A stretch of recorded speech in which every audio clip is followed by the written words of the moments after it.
Imagine one day you wake up in an unfamiliar place and you've forgotten how to do even the simplest of tasks. A stranger comes into your room and introduces themselves as your son or daughter. This is just one situation someone with Alzheimer's might find themselves in. According to my audience analysis conducted on April 10th, when asked if you know or knew someone with Alzheimer's, 14 of you said yes and 6 responded no. For those who were able to respond with no, I envy you. For those who responded with yes, you may know. For those who responded with yes, you may know all too well that Alzheimer's is a debilitating disease that is destructive to not only the person afflicted, but also to family and friends. I learned this from my great-grandma who suffered from Alzheimer's in her final moments. And by the end of this speech, I hope you will understand what Alzheimer's is, its symptoms, and the resources available to you. Jumping right in, what is Alzheimer's? By definition, and according to Alzheimer's disease webpage on Mayo Clinic's website, written by the Mayo Clinic staff, published on December 30th of 2017, Alzheimer's disease is the most common cause of dementia, a group of brain disorders that can cause the loss of intellectual and social skills. In Alzheimer's disease, the brain cells degenerate and die, causing a steady decline in memory and mental function. And according to my audience analysis mentioned earlier, I asked, what is Alzheimer's? Responses varied to not a clue to the dictionary definition up here.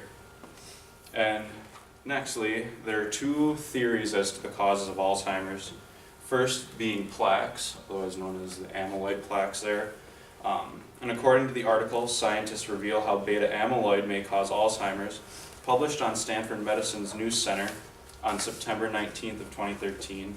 Author Bruce Goldman stated, beta amyloid begins as a solitary molecule that tends to bunch up initially into small clusters that are still soluble and can travel freely in the brain, and finally into plaques that are the hallmarks of Alzheimer's. As interesting as those are to all of you, they deserve a speech of their own, but in short, they clump up into plaques after they've destroyed the brain cells. The second theory to how Alzheimer's develops is through neurological tangles, and according to the article Alzheimer's disease mentioned before, the threads of tau protein twist into abnormal tangles inside the brain cells, leading to failure of the transport system. This failure is also strongly implicated in the decline and death of brain cells. Now that we know what Alzheimer's is and the theories of what causes it, let's look at some of the symptoms. There are 3 stages to Alzheimer's. First being the mild Alzheimer's disease or early stage. Many of these early stage symptoms of Alzheimer's are simple things revolving around short-term memory. Things such as problems coming up with a right word or name, trouble remembering names when introducing to new people, challenges performing tasks in social or work settings, forgetting material that one has just read, losing or misplacing a valuable object, and increasing trouble with planning or organizing. And after reading this initial list of symptoms, you may think to yourself, geez, I may have Alzheimer's. But, however, this isn't WebMD, so don't be too hasty. And yes, many people forget where their keys are. However, this is only the early stages of Alzheimer's. And the second part is the moderate Alzheimer's disease, or the middle stage. This is where the devastating disease really shows its face. Let's see here.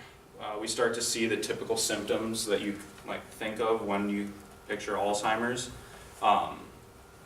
In this stage, you start to be a forgetfulness of events about one's own personal history, the being unable to recall their own address or telephone number, confusion about where they are or what day it is, and the need for help choosing proper clothing for the season or occasion, changes in patterns such as sleeping during the day and becoming restless at night, an increased risk of wandering or becoming lost, and personality and behavioral changes such as suspiciousness and delusions or compulsion, repetitive behavior like hand wriggling or tissue shredding. Now that we have looked at some of the more well-known symptoms of Alzheimer's, we must examine the final and most debilitating stage of this disease. Severe Alzheimer's or late-stage Alzheimer's is the part of Alzheimer's that most people are unaware of or ironically fail to remember. At this point, someone with the disease is likely to experience a need for round-the-clock assistance with daily activities and personal care, loss of awareness of recent experiences as well as their surroundings, experience changes in physical abilities, including the ability to walk, sit, and eventually swallow. They also have increased difficulty communicating and become vulnerable to infections, especially pneumonia. And then the resources available. The stages of Alzheimer's can be very scary and a daunting list. However, there are many resources available to you.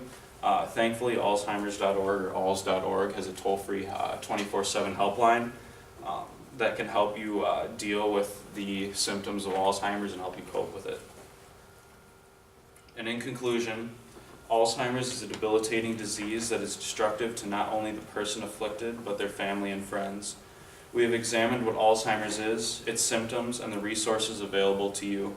With this knowledge, you should have a better understanding of what this disease is and how to cope with it.